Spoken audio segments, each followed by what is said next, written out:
welcome to this latest episode of History on Your Doorstep, the programme all about history here in the Vale of Glamorgan, recorded for Bro Radio, this being the YouTube podcast version.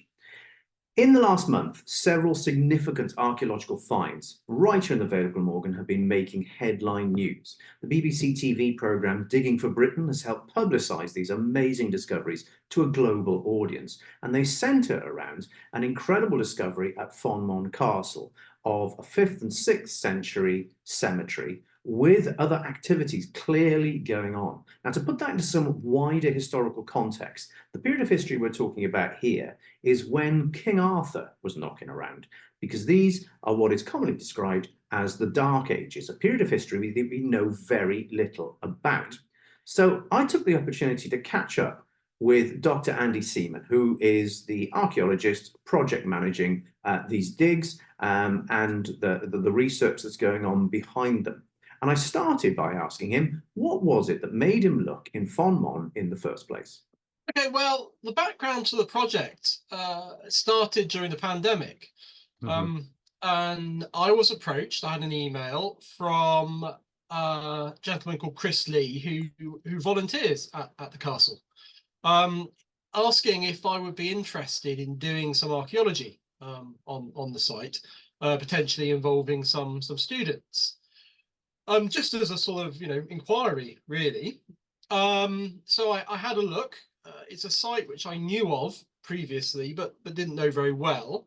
I had a quick look on some of the maps and from Google Earth, and I could see that the castle lies within a very interesting archaeological landscape. There are sites and monuments around that area. And it's also in a particularly interesting part of the Vale of Glamorgan. Very close to Llancarvan, which we know is a very important early medieval centre.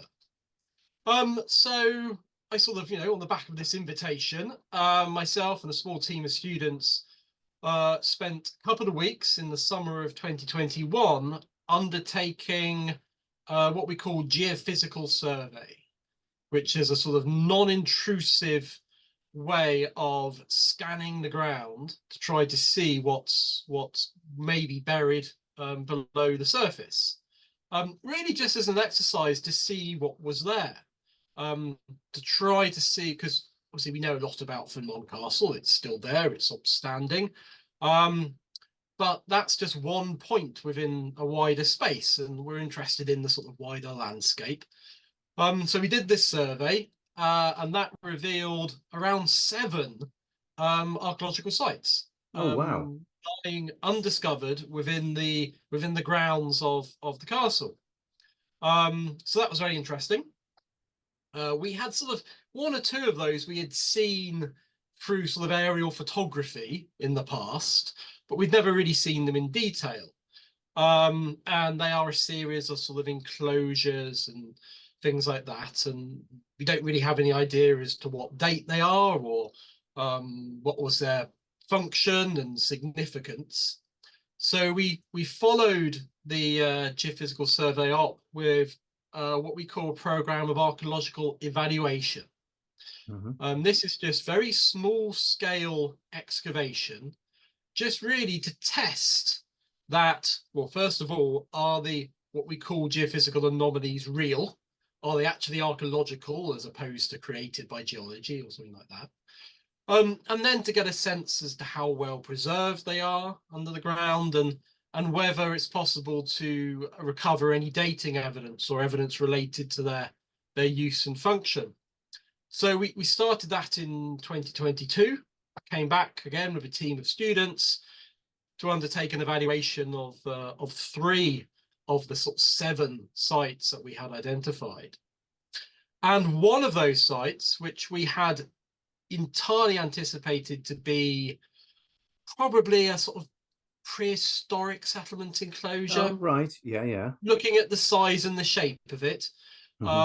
Interesting, but not rare. There's probably within Wales several thousand of those. But we wanted to confirm that our suspicions were correct. And our suspicions weren't correct. It was not a prehistoric enclosure. the evaluation trench came down onto the top of a series of what were quite clear, well, with hindsight, quite clearly graves. Now, at that point, obviously, we stopped. We didn't excavate any further. We had to apply for a license from the coroner to go any further, and we decided that the sensible course of action was to dig just one of these features to confirm, is it a grave? And if so, can we, assess the state of preservation, and can we recover some evidence for dating to determine what date it is? And we did that. We then stopped, did no further excavation until we got the dating evidence back, and we were able to determine that it's an early medieval cemetery. Wow. Which was very, very surprising, but also very, very exciting. Of course. So up until that point, then, because I've never used geophys, this is a new world to me, other than watching Time Team back in the 90s. So I mean, so on the strength of what it shows you, you basically roll a dice. You know there's something there. You don't know what to expect to find. So when you did explore, did you find similar things in the other places that it revealed to you as well, or was this on its own? Well, we haven't got as far as the other ones yet. Oh, I see. Oh, right. Okay. Yeah, we're sort of, this was one of the first ones that we looked at. Wow. And then these features came up. It was very surprising. There was certainly no indication that the cemetery was there from any kind of historical records, no indications from any sort of maps or anything like that. And indeed, the geophysics doesn't show individual graves. It hasn't got that level of resolution. Rather, it showed the sort of boundary, the enclosure around the cemetery, and then a sort of fuzzy kind of area of disturbance, which we assumed were sort of settlement features, foundations of houses, rubbish pits, those sorts of things. So it really came as a surprise when these features, which were 2 meters long, just under a meter wide, discrete, started to emerge within the trench. Right.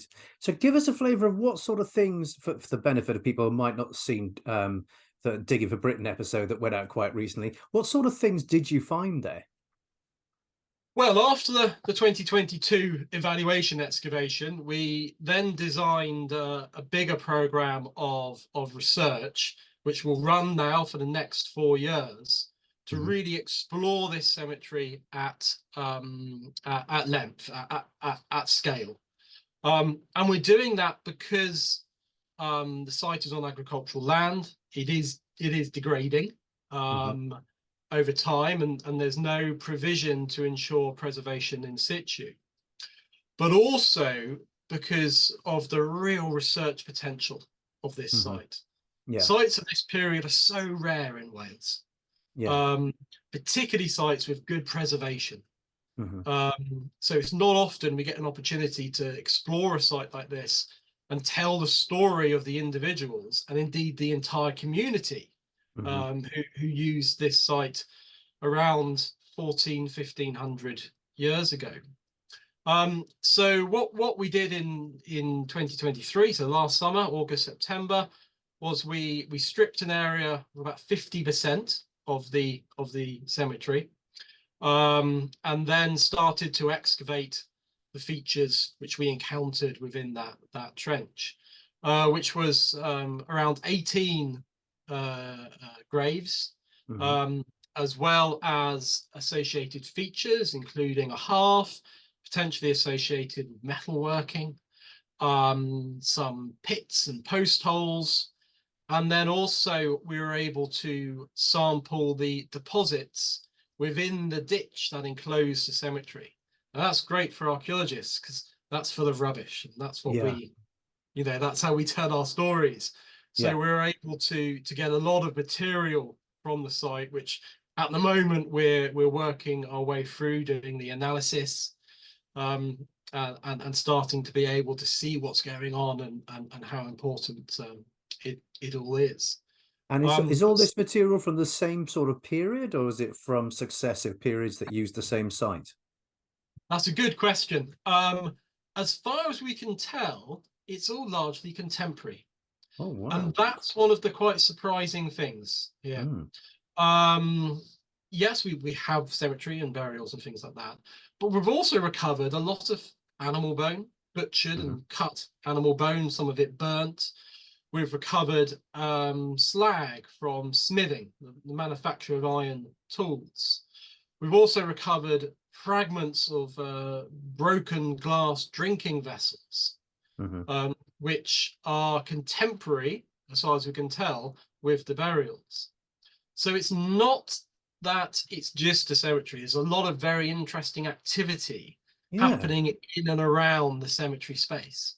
Right. So do you think that the burnt bones and things like that, is that from cooking food, or is it ceremonial, or what do you think that's all about? Well, yeah, so far we've got cattle, sheep, Mhm. or sheep and goats, and pig, and one or two. We've got a dog tooth and one or two other things like that as well. But they're largely domesticates. They are, as I said, they're butchered, cut and burnt. And yes, most likely this is evidence for. I wouldn't want to say settlement, people Mhm. living there, because we haven't got the evidence for houses, but Yeah. certainly this is evidence for people eating and drinking Mhm. within the cemetery space. Right. Now, that might come across as quite surprising, because that's not generally what we do within cemeteries today. Well, the Day Um, of the Dead is you get families taking picnics into cemeteries in South America, and having family banquets that include the dead members of the family. So I suppose outside of Western Europe, it's not that uncommon, I suppose. Oh no, entirely. Yes. Yeah. And it could well be that we're seeing sort of something similar to that Mm. going on here.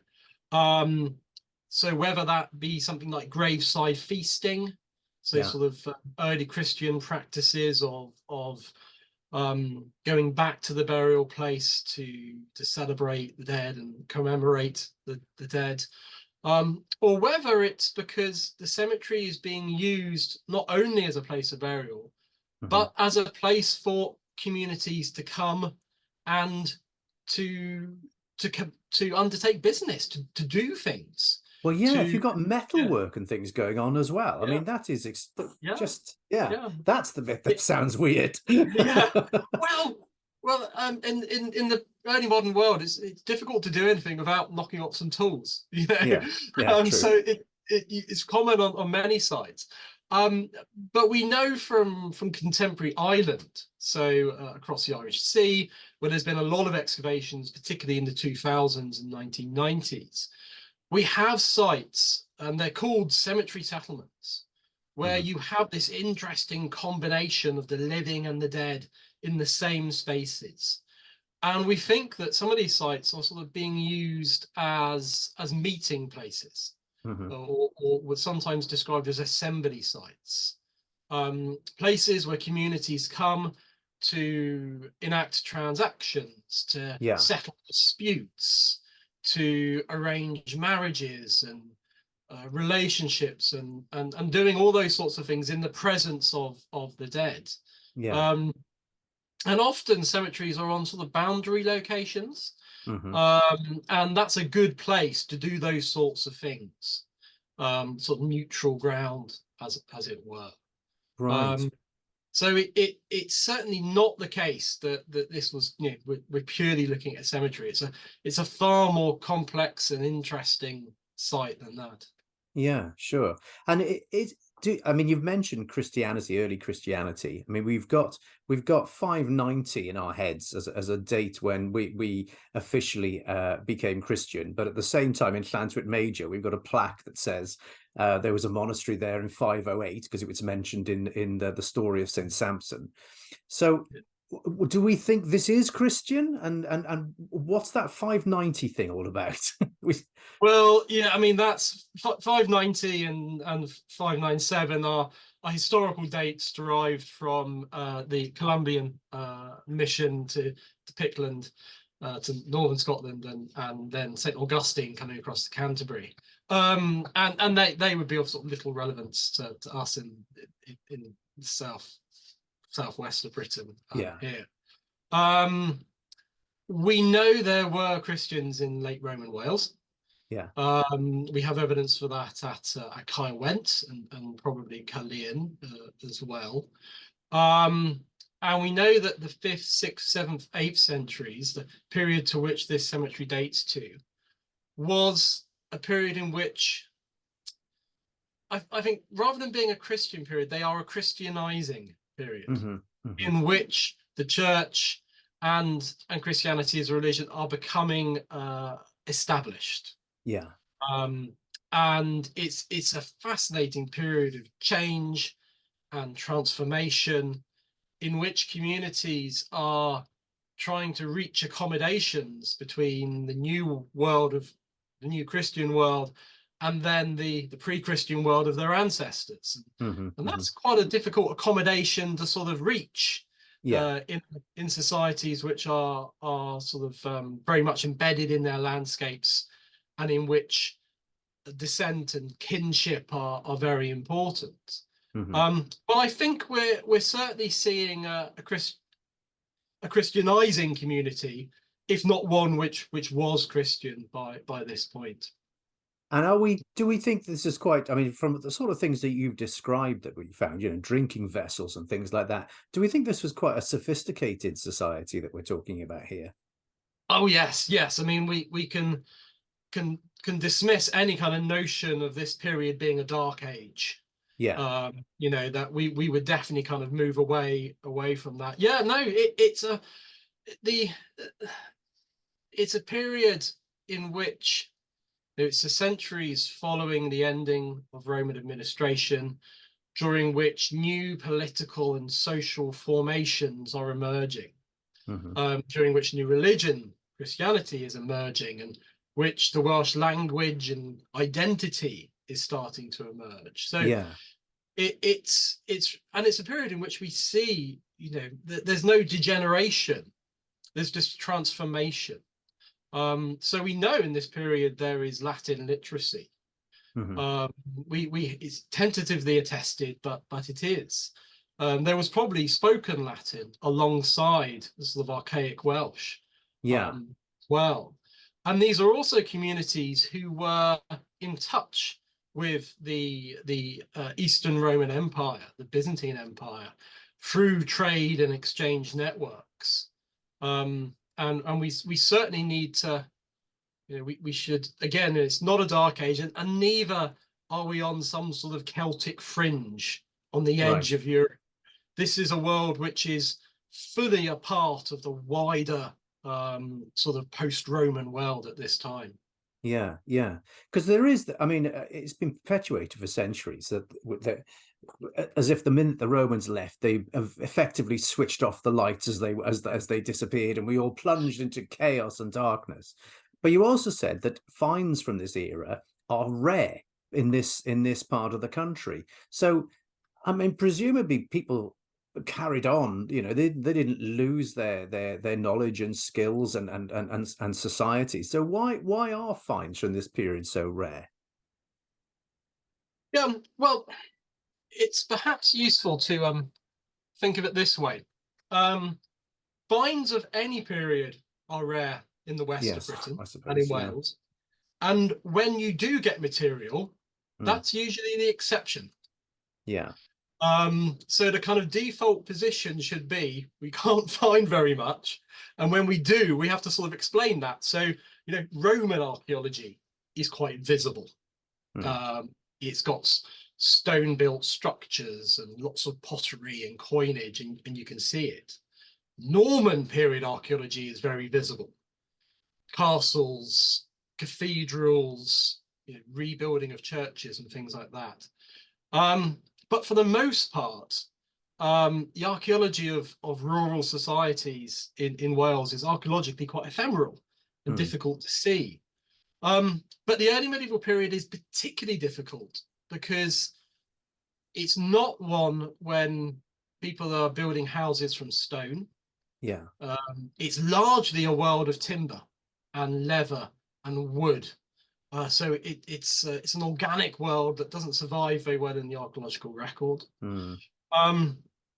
We've got very little of the sort of standard tools of archaeology, pottery. That's crucial.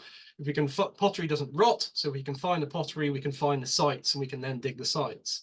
But in this period, there's no native pottery manufacture going on. Right. So it's very hard to find the sites. And also, Western Britain predominantly has quite acidic soils, meaning that artifacts don't survive very well within them. And it's just in sort of special places like the Vale of Glamorgan, with its beautiful limestone geology, which means that the soil does preserve some archaeological material. Fantastic. The other thing from this period, of course, is when a lot of us seem to, when we're looking, I mean, you mentioned briefly about national identity. I mean, we certainly see people like Arthur, for example, and Welshness emerging from this. We also see the Anglo-Saxon rise in this period.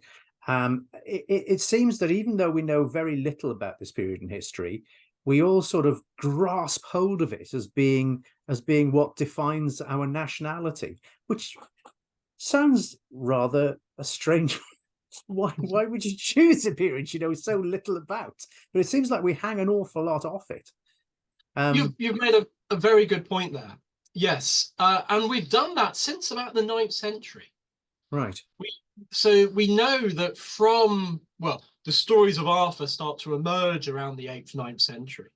And we know that there is this sort of looking back to this 5th, 6th, 7th centuries as a formative period in the emergence of identities and languages. It's particularly prominent, obviously, in the sort of English national story. It's a little less prominent in sort of the Welsh narrative. We often look back to the sort of industrial period as being crucial in the formation of a sort of modern Welsh identity. But certainly the in terms of the sort of medieval kingdoms of Wales, yes, they are evolving in this period, and people were aware of that from very early on. It's a fascinating period, and I mean, the reason I started researching it is because it is a gap, and it is problematic, and we don't understand it well, and that's what interests me. That's why, when I was studying at university some time ago now, I thought, well, we don't know about this period. Why not? And let's explore it and see what we can find out. So what next with all of this then? Because you've got, by the sounds of it, several places that you've either just scratched the surface of or earmarked for a later date. I mean, how much more is there going to be going on in Fonmon? So we're sort of at the beginnings of what's going to be at least a 5-year project, and probably a little bit longer than that. We're going to be excavating at the cemetery for at least another 3 or 4 years, trying to recover a substantial assemblage, which will allow us to gather a lot of data so we can really tell these stories. And that will obviously be followed by extensive programs of post-excavation. So the field work is probably 3 or 4 weeks a summer. And then that's followed by several months back in the laboratories at the university, cleaning the material, cataloguing the material, analysing it, interpreting that data, and then writing up the results. So at the moment, we've got several students undertaking projects on aspects of the material. We will be doing what's called stable isotope analysis, which will allow us to explore mobility. So whether any of the people have moved into the area, whether they grew up outside. And we know this is also a period which sees significant migration into and out of Western Britain. We'll also be able to explore diet by looking at these isotopes. And that will run alongside a program of osteoarchaeology to explore age, gender, pathologies.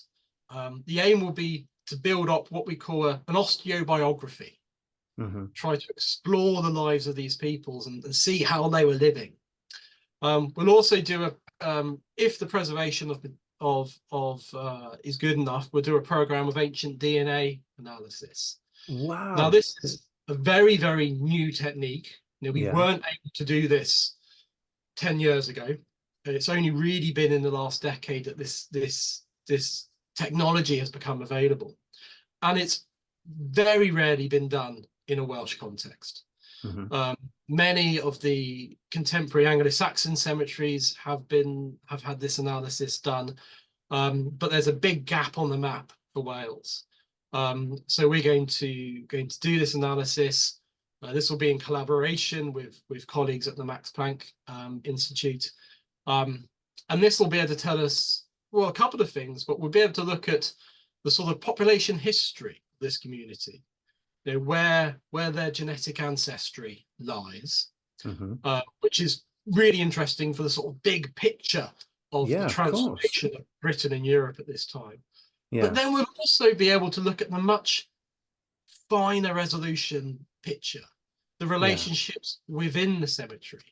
Is it possible to identify lineages, relationships, marriages, and things like that? So where these people have come from, who they're descended, or what the people they're descended from, where they might have come from, and their connections with one another.